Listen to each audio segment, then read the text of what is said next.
जय श्री राम।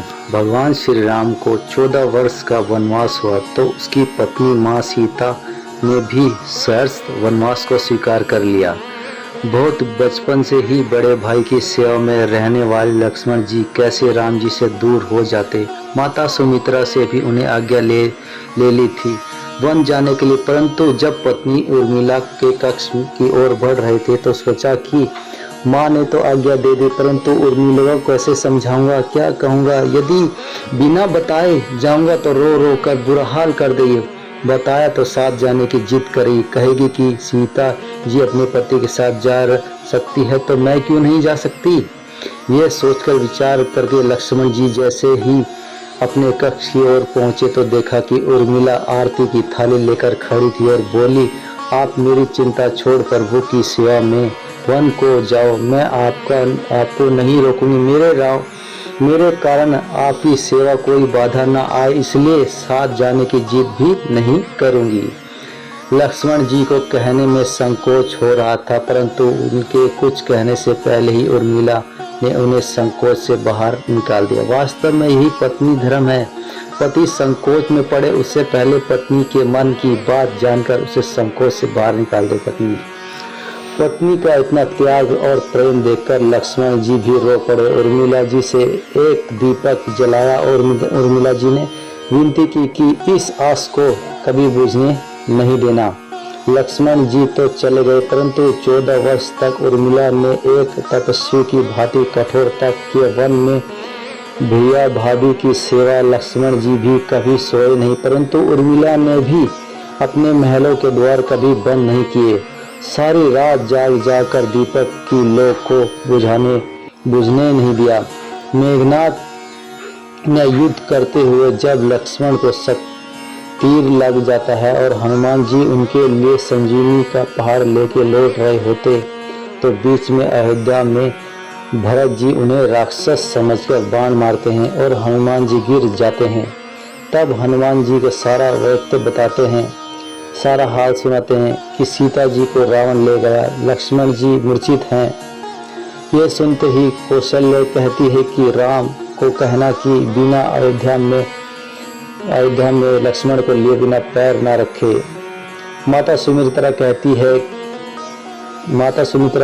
कि राम से कहना कि कोई बात नहीं, अभी शत्रुघ्न है उसे भेज दूंगी, मेरा दोनों पुत्र राम की सेवा के लिए ही तो जन्म लिया है।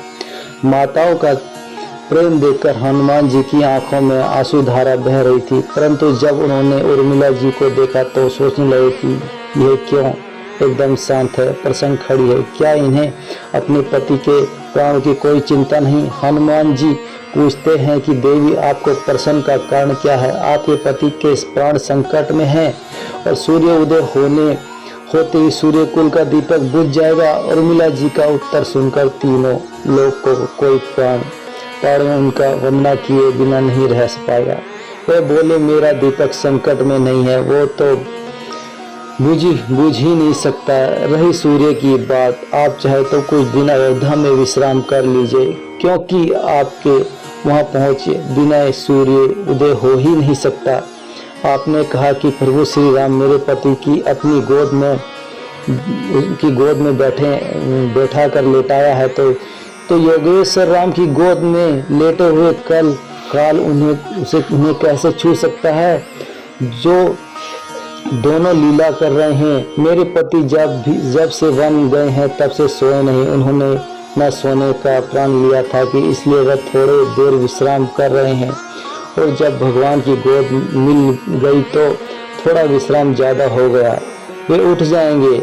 और तीर मेरे पति को लगा ही नहीं, तीर तो राम जी को लगी है। मेरे पति तो हर आस में राम, के हर धड़कन में राम, उनके रोम रोम में राम, उनके खून के बूंद बूंद में राम है। जब उनके शरीर में आत्मा में ही सिर्फ राम है तो शक्ति राम जी की ही लगी, दर्द राम जी को ही हो रहा है। इसलिए हनुमान जी आप निश्चिंत होके जाइए, सूर्य उदय नहीं होगा। वास्तव में सूर्य में भी इतनी ताकत नहीं थी कि लक्ष्मण जी के जागने से पहले उदय हो जाते। एक पतिव्रता तपस्वी को तप उनके सामने खड़ा था और मेघनाथ को भी लक्ष्मण जी ने ही अयोध्या में बैठे एक तपस्वी के उर्मिला ने मारा।